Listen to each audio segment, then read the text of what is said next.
ঘৰতে খোৱা বেঙেনা জলকীয়া পিঁয়াজ এটা ছিঙিব লাগিব আইঅ মা মৰিলো কেনেকুৱা লাগিছে বাৰু গাটো ধুই ল'বগৈ লাগিব ফাৰ্ষ্ট ক্লাছ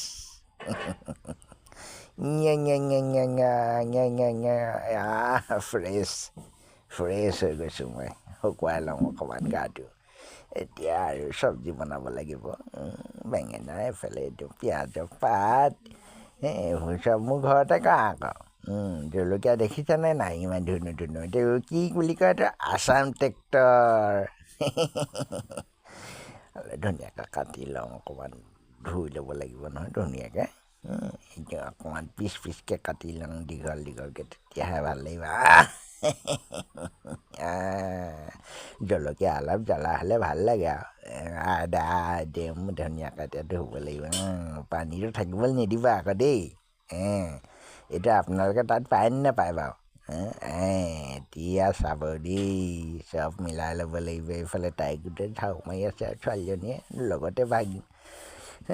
আছে এইফালে তেলটো একদম পকিব দিব তাৰপিছত চব্জিখিনি ঢালি দিব তাৰপিছত আৰু কি কি লয় আৰু আপুনি গোটেইখিনি দি দিব আৰু এইফালে এইটো দি দিব এতিয়া লৰাই থাকিব এইয়া এইকণ আমাৰ এইটো কি এতিয়া তাতে দি দিব এই পিঁয়াজৰ পাতখিনি খাব হ'ল আৰু ভাগিন কেনেকুৱা পাইছা বাৰু খাবলৈ ভাল পাইছানে এতিয়া এজনী কাঁহী পাতি ধুবলৈ দিম বাপেকে